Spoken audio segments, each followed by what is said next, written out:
Live. Are you Yep, comfortable with going live? Okay. You yep, want to kick it let's off do for it. us? Sure.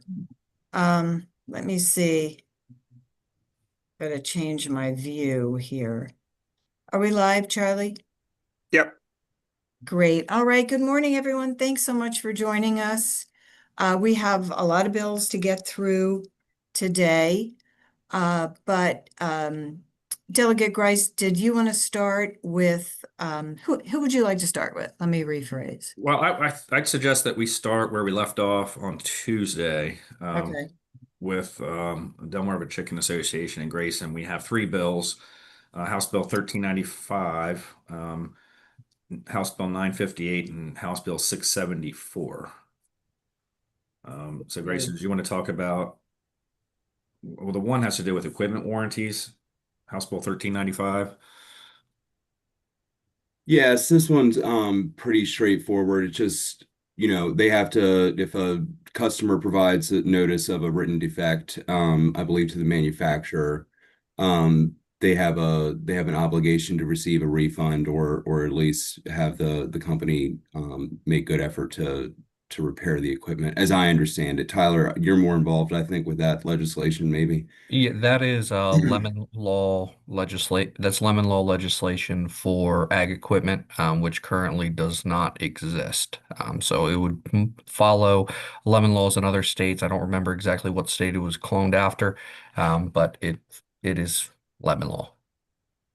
Okay, we do have a forum. I think we have five members on this call, so we can vote if you guys are comfortable with that. Yeah. I'll make a motion to support House Bill 1395. Okay. Second. Okay, all in favor, say aye. Anyone opposed? All right, so House Bill 1395. We'll move on with rural caucus support. House Bill 958. It's a natural gas payment plan bill. Do you guys want to talk about that? Yeah. Yeah, so right now, gas companies are able to offer it's not really a payment plan, but the customer basically pays for half of the extension through their rate. And there is a regulation before the Public Service Commission right now that would prohibit that allowance. And for us on the Eastern Shore, this is problematic because a lot of our areas are just starting to get natural gas, and for them to not enjoy the same benefits that other customers have been able to enjoy across the state for decades now, we think is unfair. And also, we rely heavily in the poultry industry on propane for heating the houses. Right now, that has to be trucked in. And so, if we can have direct access, that would come at a much lower carbon footprint and just more efficient in general. So that one's pretty straightforward. I'm not sure where the regulation came from, but it's unfair in our eyes. Was there any opposition to it?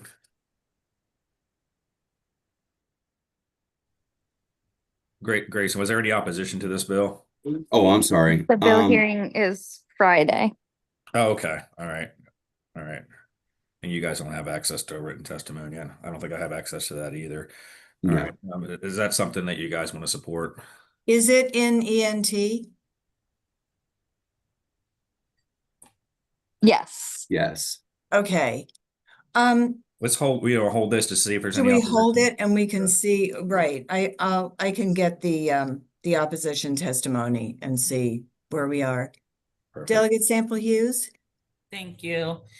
Are Grayson and Lindsay signed up to testify on tomorrow? Are I you guys- submitted a letter of support on behalf of Maryland Grain Producers Association. Tyler Marzik with Chesapeake Utilities has been kind of running point on this, so he suggested that a letter was sufficient. Same for us. Okay, because the reason I bring it up is because when we were fighting for natural gas on the Eastern Shore, particularly Wycomico and Somerset County, at that time, Lieutenant Governor Rutherford, he helped us get it over the finish line with the Board of Public Works. So your statement that you made about that this is unfair. It truly is. And I feel like we're going back another 4 years ago, 5 years ago, actually. So I was just curious who was going to be verbally at the table to speak on how important that this is.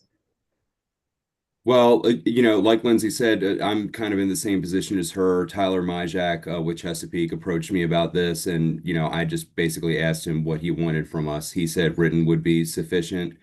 Um, I'm already signed up as written now, but Okay.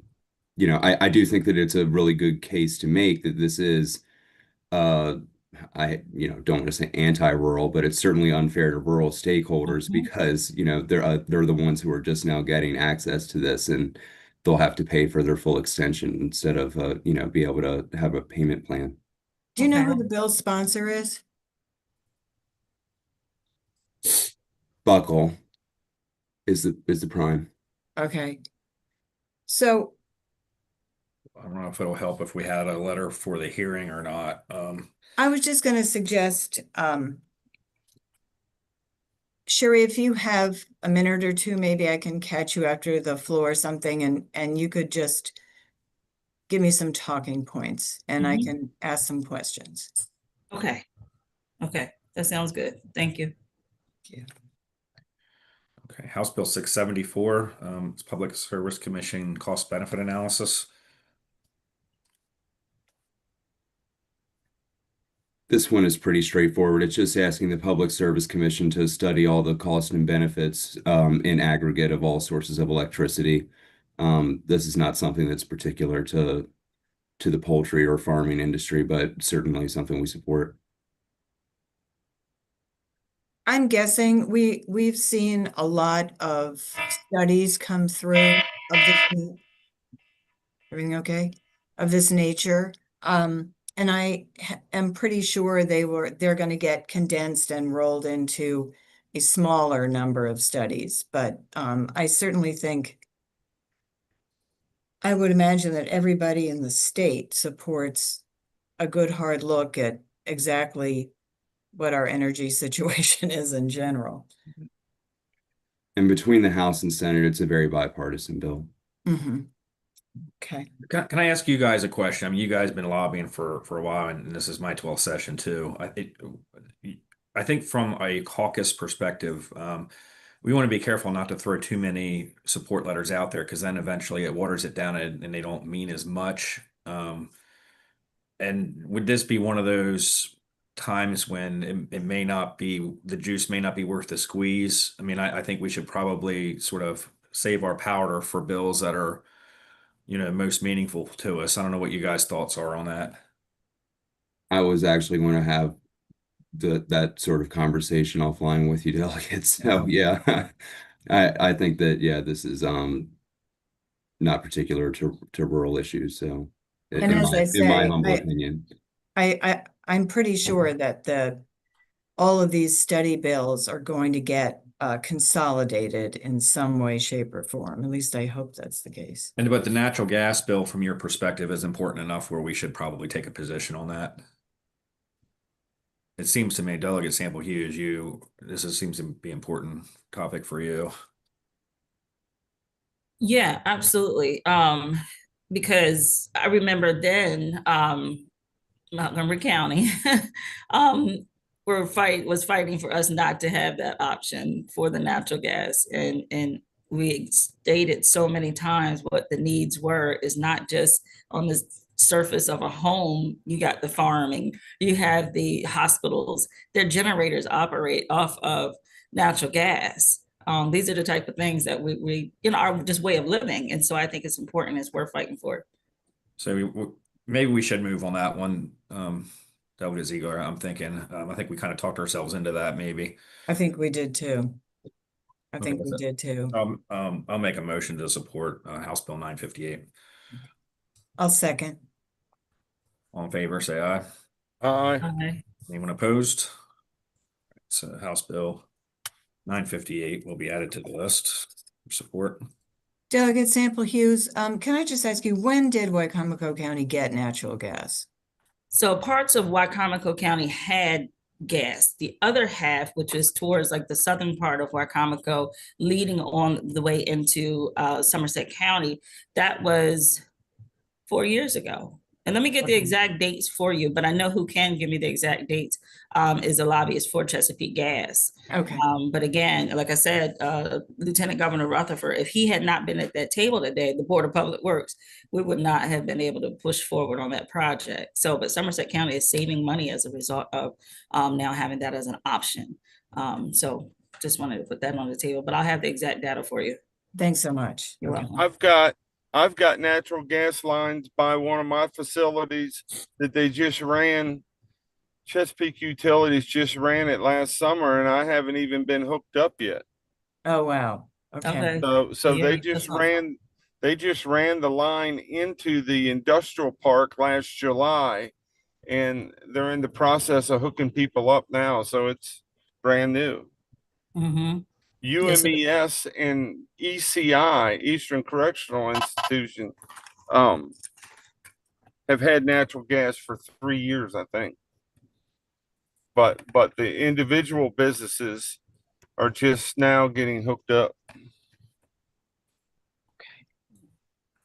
So that's All how right. that's how recent it is. You know, we got it approved, and then they obviously had to do their the legwork of putting in the piping and things like that. But ECI, just as our delegate just mentioned, but ECI and UMES, they were the very first to suppose to benefit from it, and then not go on to the remainers.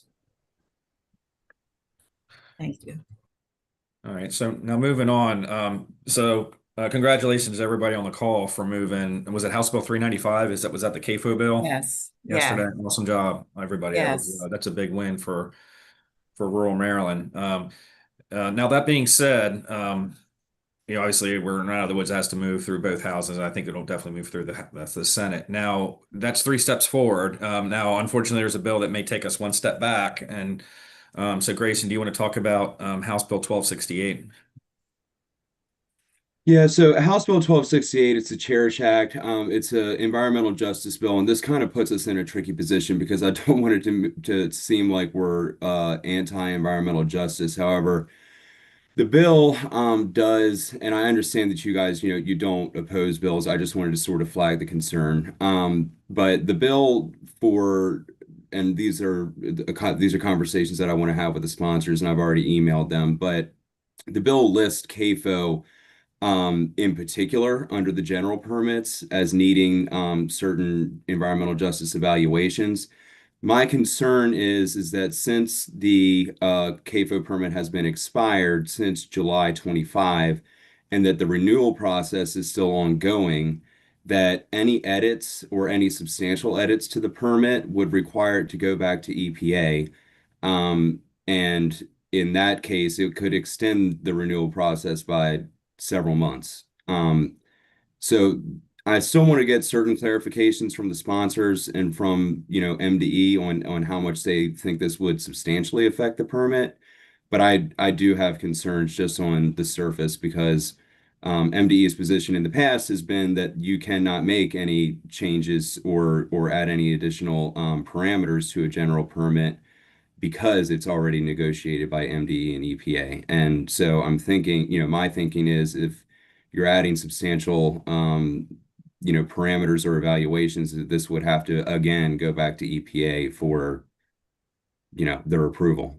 I think that to me, it doesn't seem like CAFOs really belong in this bill. It seems like the intent of the legislation is to make sure that, we don't have like heavy industrial construction near residential areas. And here we're talking about rural areas and also there's a process for new construction. There's a public process. And it sends notifications out. I don't know how many miles from the construction site, Grayson, to all the neighbors.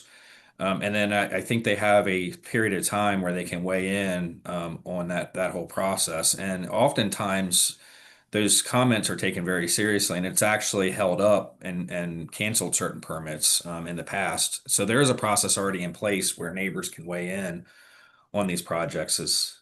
And I just want to also be clear, this is a situation where between planning and zoning and best management practices, it's not like you can put a chicken house next to a residential, a development or a school anyway. I mean, these are almost, I can't think of an example where it's not in the middle of a field, so it is confusing as to why these were included, especially explicitly. I mean, it lists, it says cover general permits and then it includes CAFOS and two or three others. So I'm confused by it, and I'm going to have a talk with the sponsor just to get, a better understanding.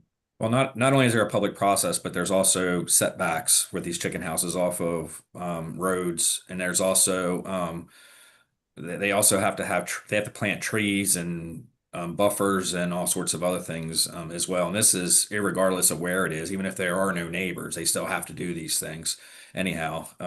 So it just seems out of place to have feeding, CAFOs in this bill to begin with. So my suggestion would be, and I've ordered an amendment, but I'd like to present it on behalf of the Rural Caucus to strike animal feeding operations and just leave everything else in the bill. And it's, and if it's helpful, I would support the bill if we could strike animal feeding operations, from it. I don't know what the thoughts are of the Mr. members. Mr. Co-Chair, this is my bill, so we can definitely have a conversation offline. But I don't think that at this point, I don't think that I would be opposed to an amendment that would strike that. But let me talk to the advocates, and I'll also circle back and talk to you all so that we can come up with some middle ground to this. I'm happy to have that discussion with you all. Okay, and I'll be happy to be there with Grayson to help answer any questions that they might have. And like I said, these chicken houses are very isolated from the general public, and that's done very deliberately. Yeah, I mean, well, and it's also just, they're on farms. So, I mean, just by process of elimination, I'm wondering if, I think it's something where we do want to be very careful about the language. And I don't know if it would make sense to try and think about something like CAFOs that are if there's some way to express the fact that it's a CAFO that is not near a development, that is not in a residential area, even though obviously, but I just feel as though we don't want to be in the position of opposing the Cherish Act. Well, no, I'm not suggesting we do that. As you say, no, Yeah, no, no, no, no, I'm saying no. amend it. Honestly, if we just strike CAFOs altogether, because it doesn't seem like it fits here. It doesn't. I'm just and saying and Grayson. Oh, I'm sorry. Go ahead. I'm sorry. just suggesting that it might make sense in an amendment to find a way to kind of explain why CAFOs don't belong in it. In other words, that they are not in residential areas. And really, we're talking about putting something somewhere where there's nobody around. Grayson, can you explain why this is problematic? Because it's going to muck things up with the EPA potentially. No, I mean, I understand that. No, I don't know if the other Yes, members do or everybody not. I does, don't know. Yeah, I don't know. yeah. Well, first I want to apologize, Delegate Johnson. I did not notice that you were on the bill, so that's a bit awkward. But no, I would love to have a talk with you about that. So like, the the CAFO permit has to be renewed between MDE and EPA every 5 years. So we are in the middle of that renewal process right now. It has already taken a lot longer than it should have, which is why we're putting in the emergency bill to allow construction of CAFOs, with an approval process and everything, short of being fully permitted.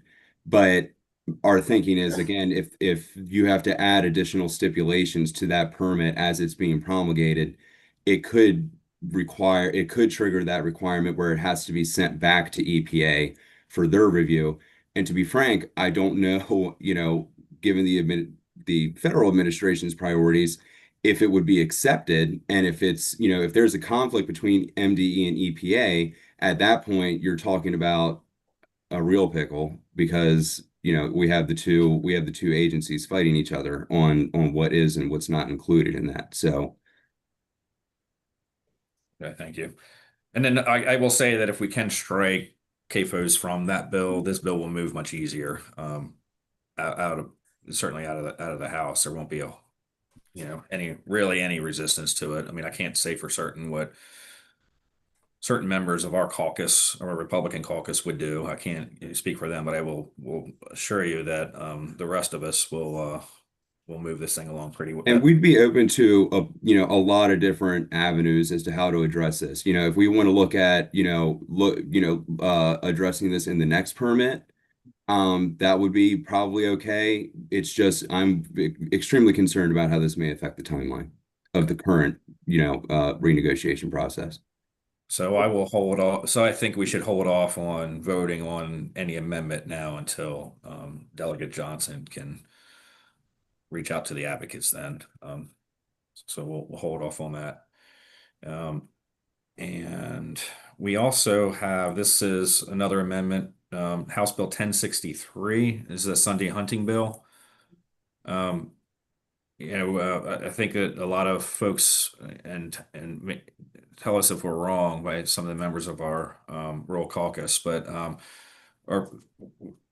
we have a hard time with including waterfowl to that, because you only have a bag limit of one bird anyway. And I think the answer for some folks is actually, we're not suggesting we do it in this bill, or they're not suggesting we do it in that bill, to allow for them to have more than one bird on another day. But we don't think that we should be hunting waterfowl on Sundays. And so many have asked us to put in front of the rural caucus to strike waterfowl hunting out of to House Bill 1063. I don't know where Farm Bureau might be on that. I'll give or our grain producers, Lindsay. I don't know if you guys have any thoughts about doing that or not. Yes, I'll speak from the Farm Bureau side. We actually, at our last convention in December, added an opposition to Sunday waterfowl hunting.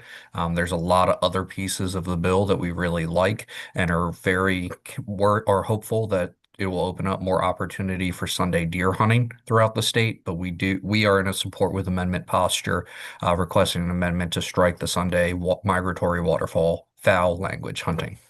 Okay. And Maryland Grain Producers is in the same posture, favorable with amendments to remove the provision that allows for its Sunday migratory game bird hunting. So that would not just include Canada geese, but also ducks, dove, and a couple of other federally regulated species. Just to put a finer point on what the concern is, a lot of our farmers do derive lease income for leases, specifically for waterfowl generally. And that generates pretty significant income for them, which is great, especially in hard agricultural economic times. Just in 2024, the population of the Canada geese up in the Ugava Peninsula, the breeding pairs, was at its lowest level since the moratorium that lasted from 1995 to 2001.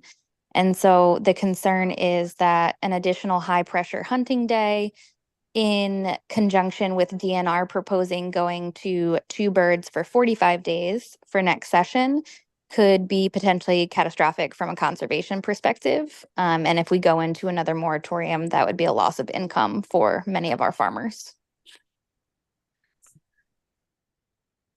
So any members of our caucus have any other comments in this regard? I do think that there's a consensus with our rural stakeholders that we offer this amendment. Absolutely. Yeah, I couldn't agree more. Okay, so I'll make that motion for the caucus to offer an amendment to strike waterfowl hunting, including all migratory or Lindsay, how did you say the federally regulated migratory birds or? It's migratory game birds. Okay, And I did send the amendment language to both of the chairs as well. gotcha. All right, so does anyone make a motion on that amendment?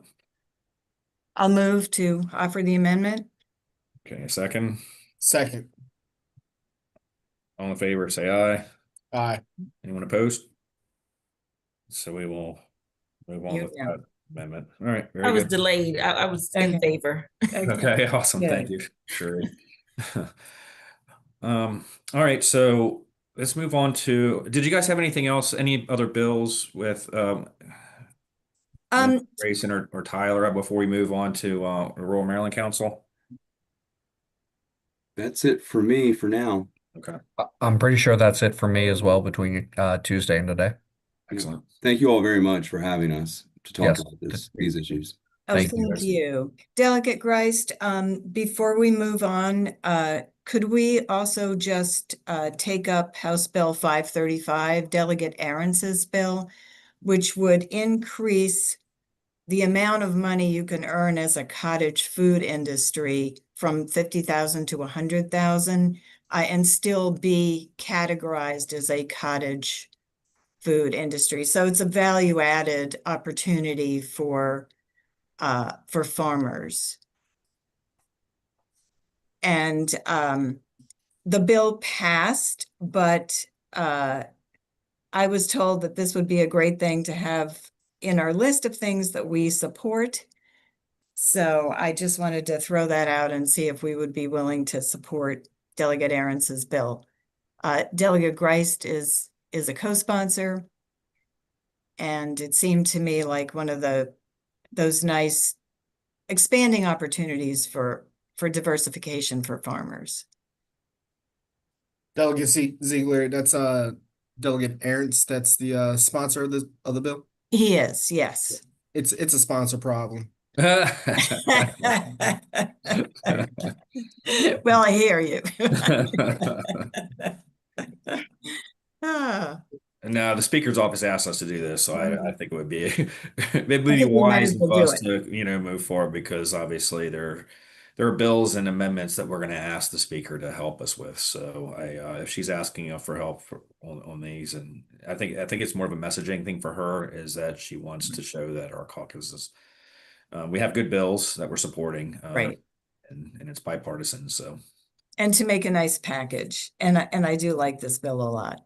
so I will move to which bill number was that again? 535. It's 535, House Bill 535. And I will move to send a support letter for House Bill 535.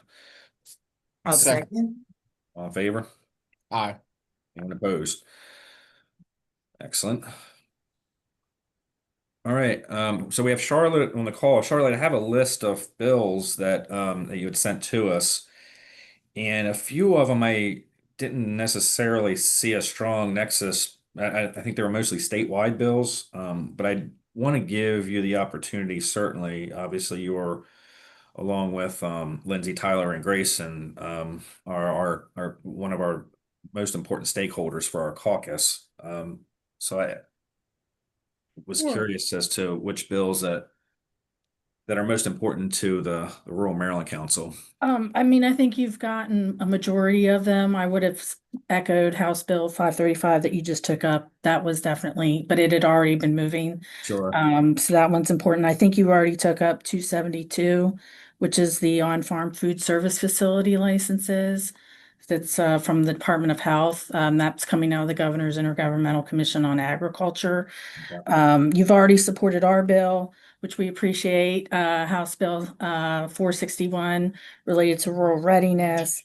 I would say, we've supported House Bill 161, which is a property tax credit enabling local jurisdictions to offer tax credit for the conversion of retail service stations. There's literally thousands of abandoned gas stations. And it seems like every small rural town either has one smack in the middle or on right as you come into town. They're technically listed as brownfields, so is an extra cost to redevelop those properties. This bill has been in for the last couple of years, but we see it as an important redevelopment tool to help support small towns across the state in alleviating some of these brownfields.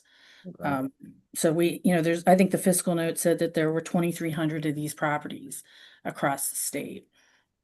Is this Delegate Ruth? the Yes. Sponsor? Yes, right. I'm familiar with this bill. I actually think that's a great idea. You make a very good point. You do see that as kind of an eyesore in a lot of small towns, and you're right.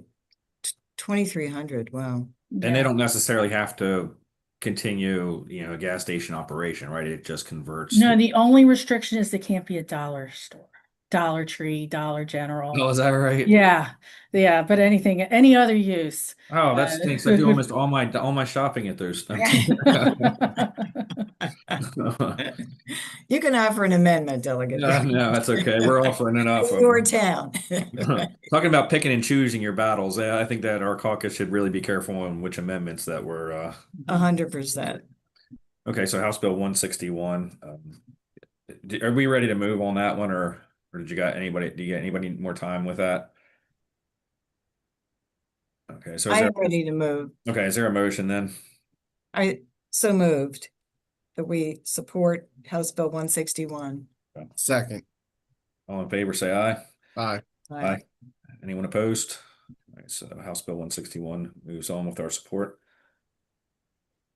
Next one on our list is House Bill 202. This is a new bill for us, and yes, it's coming from Delegate Vogel, but it's related to social isolation and loneliness.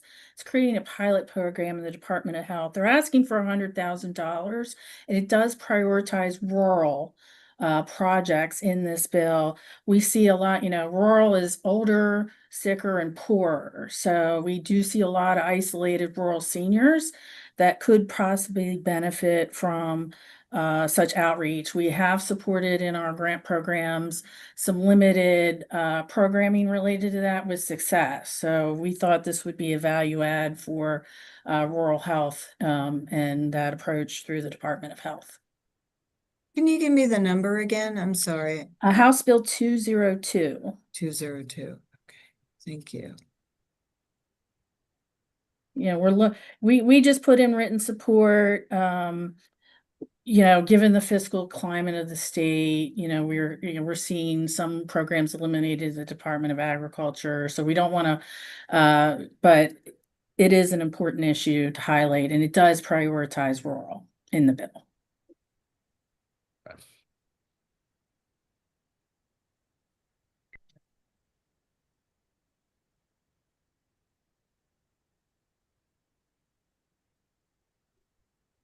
What do you guys think about this one? How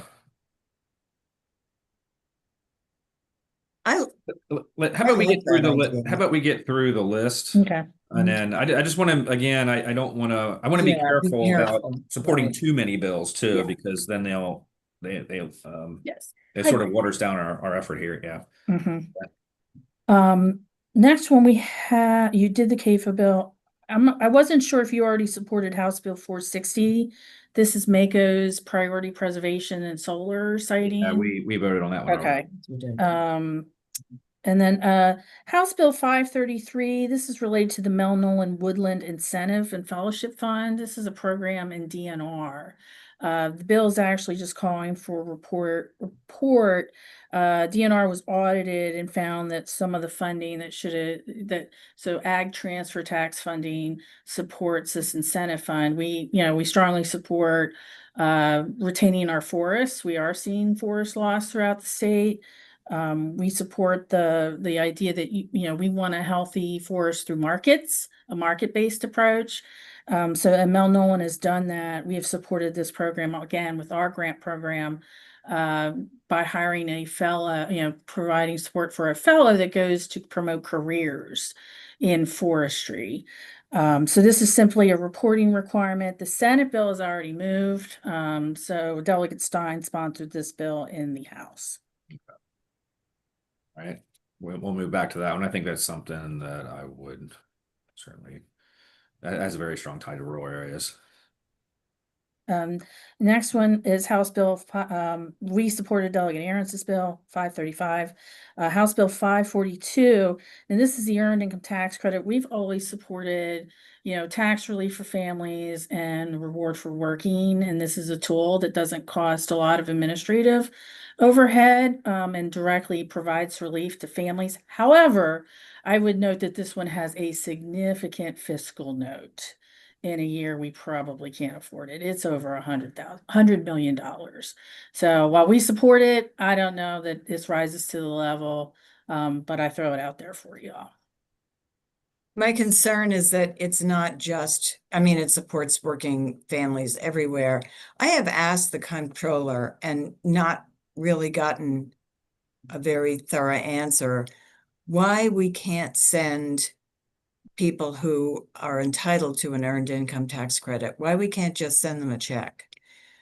The problem is people don't collect it. They don't put in the time to go through the paperwork. And I don't see why we don't I have, think Monica Brooks got through, but I'm not for sure. I'm sorry, say again. Oh, that was. Oh, yours. Yeah, sorry. So yeah, it's certainly something that I really support. I just don't see, I think it's too statewide maybe for us to. Yeah. That's just my thinking. And I also too, I think we should be very careful about supporting bills with big fiscal notes at this Yeah. point. So, Yeah. And there is another bill, and I agree, it is underutilized. The earned income tax credit's only utilized at 35%. Yeah. So there is a huge section. There is another bill that sort of addresses that issue, that I'll get to. Next one is House Bill 578. You all may recall the BAT bill from last year related to authorizing, again, this gets back to forestry and authorized taking. So when a forester or, wants to come in to a property, they need to be mindful of endangered species. So this bill just simply says that DNR secretary has that authority to either list or delist these endangered species. For example, the Delmarva fox squirrel is listed as an endangered species, but there's an argument it should not be listed on there anymore. Plus, in the future, instead of having to come back for legislation, the secretary would be authorized to include those species. So this just is seen as a way to help our forest industry when they want to come into, remove trees for timber, that this would give them a pathway to do that. okay. That seems like an easy one. Next one is House Bill 595. We've long supported income tax credit for physician preceptors. These are the mentors that when we bring in, we have healthcare workforce shortages all across the rural areas, and preceptors are those mentors that work with those students in the rural areas, and they work from nurses to physicians assistants. So this just reduces the time frame from 100 hours to I think 90 hours for those preceptors to qualify for the tax credit. Okay. And I don't think we've supported any healthcare bills yet, have we, that I'm aware of? No, because we're waiting on Steve Johnson to get back to us on that. We had a couple and they were both, he was concerned about both of them. So we hung on to them. So this might be a good one. And also too, maybe we'll have the Mental Health, Behavioral Health Association to see if we can have them go through their bills and see if there's anything that's rural in nature. Maybe we can support them as well. Okay. So the Rural Health Transformation Committee, I believe, is having their first meeting today at 10 o'clock. Are you part of that, Charlotte? Yes, yeah, Okay, I'm a member great. of that steering committee. RMC is we are participating on Pillar 3, so we will be issuing a competitive RFP for food aggregation and purchase strategies. I'm planning we were working on those now. We are planning to release those in April. We're utilizing our existing grant cycle structure to facilitate this. We're also partnering with the Maryland Department of Emergency Management related to their work with food councils. So we'll be, yes, we are actively involved in that, and you'll see, I just got my grant agreement. Okay. Literally like yesterday. Wonderful. And Delegate Grice, you are on that committee as well, That's correct? cool. Mhm. Yeah. Yeah. So I'm sorry we're going to miss the first meeting because we're on the floor. Session, yeah. And also too, there's a Rural Health Association as well. Maybe we can Yes. see what they have on their list. Yeah, yeah, Okay. I was gonna pull that up later and see what they had. We also support House Bill 598. That's physicians licensing, again, addressing workforce shortages. This would allow authorized internationally trained physicians to be licensed here with strong requirements related to that. There are other issues outside federally, mainly related to this, but again, to address our workforce shortage issues, we do see a shortage of physicians across to the rural areas. Which Is house that bill Terry that? Hill's bill? Yes, I'm sorry. yes, it is Delegate It Hill's is. bill. Yeah. What's that bill number again? House Bill Fi- 598. Okay. I think that's a great bill. Again, I feel like it applies statewide, maybe to too much of a degree. It's just my thought. Although it's certainly, obviously the need is greater in rural areas. There's no question about that. So Especially physician recruitment. That is their top. If you talk to Yeah.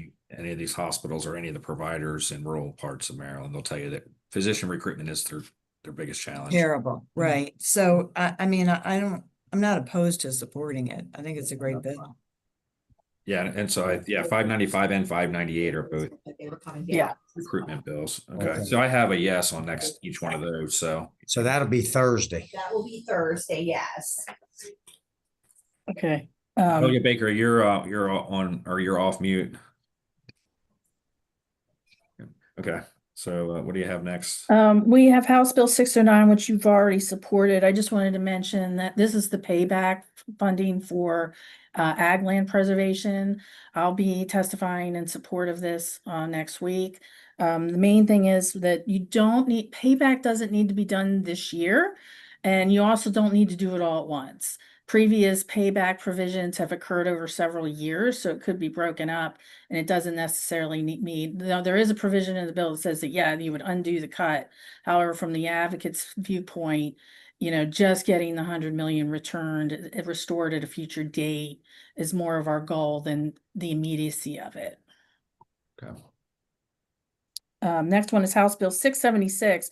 This is another one, and this gets to the issue, Delegate Ziegler, about the underutilization of the earned income tax credit. So this would set up financial empowerment. It would authorize the comptroller to set up financial empowerment centers across the state to help support asset building for low-income populations. Like I said, rural is poorer, sicker, older.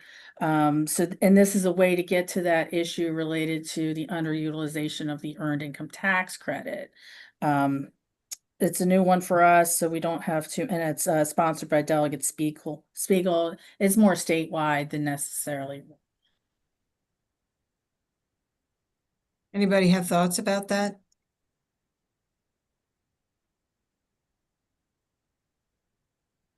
Sounds like an important bill, but again, maybe if we're trying to be picky. Yeah, with the healthcare, they were more statewide, but it addresses immediate needs, I guess. Although earned income tax credit, we have families, I guess, all over this. I mean, you don't know how pressing that would be from a rural perspective, though. We can keep that on the list for a hold if you guys want. What was the number again? I'm sorry. House Bill 676. 676. Yeah, poverty alleviation is one of our priorities. Yeah, Sure. there's a lot of poverty, Yeah. particularly on the Eastern Shore. Right. I mean, we have the highest poverty rates in the state, Somerset County, Dorchester County, and Allegheny County in Western Maryland. That's correct. That's correct. Next one is House Bill 811. This is an aging in place program. Again, looking at seniors and rural areas, aging in place is an important strategy. And so this authorizes grants at the Department of Aging, looking at the village multi-general third places. So we like the village approach, which is we have a housing shortage, we need housing for seniors, but also those seniors need housing related to their healthcare workers. So those workers generally live out of state. And they also need spaces for their children for childcare. So the village is a multi-generational approach to sort of this to aging in place. It's sponsored by Delegate Wolick, and the hearing is today, actually. We submitted our testimony. We did submit our testimony today. It's an existing program. It expands the use of the program to include this village model approach, expenditures related to village model. Is there a fiscal note on that one? It's a existing program, so yeah, but it's only expanding the use of the existing program. I think it's It doesn't require 100,000. more funding though. I think it's It gives them 100,000. it gives them more flexibility. Yeah, Okay. I think the mandate's 100,000. Shall fund. What is that, the current law though? Yes, you're right. It's not, I don't think it's changing the existing. So it's not adding more funding, a higher funding requirement. I think so. It's just giving them more flexibility. Yes, it just alters the purpose for the existing fund. Right. Okay. That seems like something we might be able to. Okay. You have any more? Yeah, we got two more. House Bill 909. This is a sales and use tax for cut flowers. It's seen as, and this isn't related to flowers you would buy from a florist or from a grocery store. It only would apply when you purchase flowers directly from a farmer.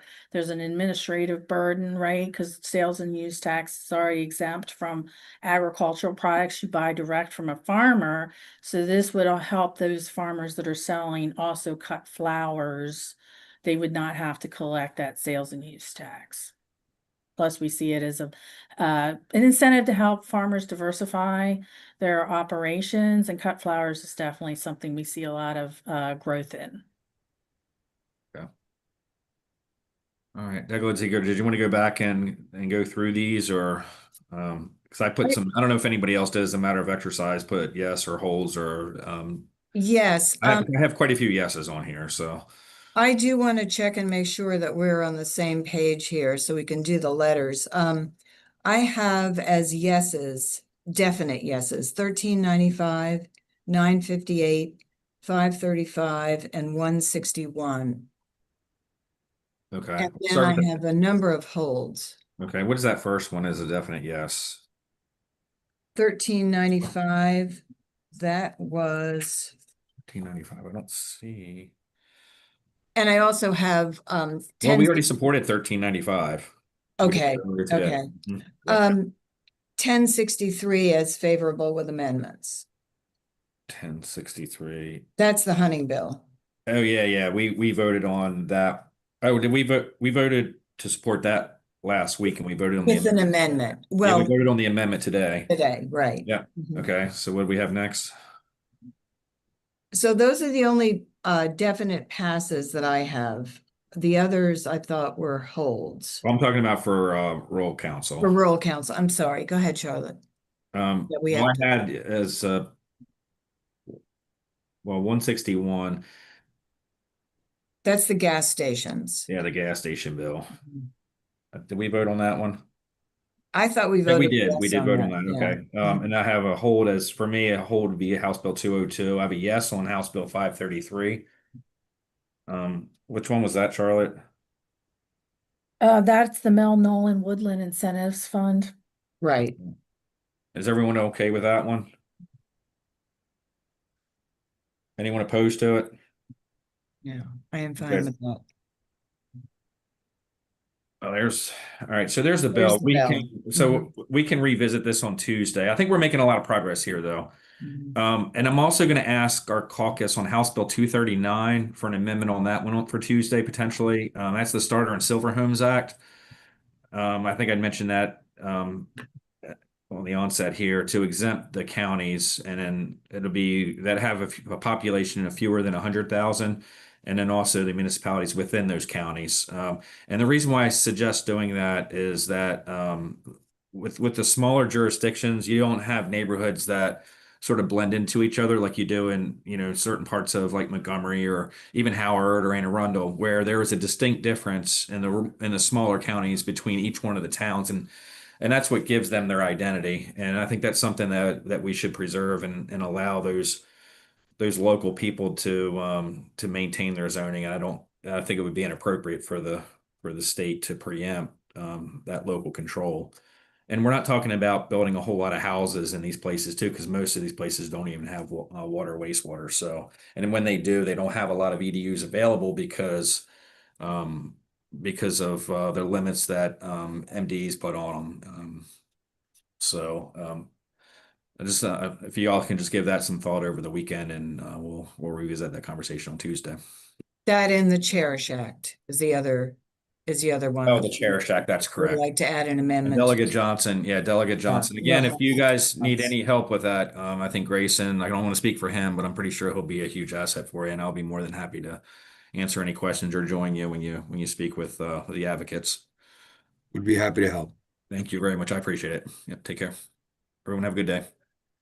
Thanks very Yeah. much. Have a good day, everyone.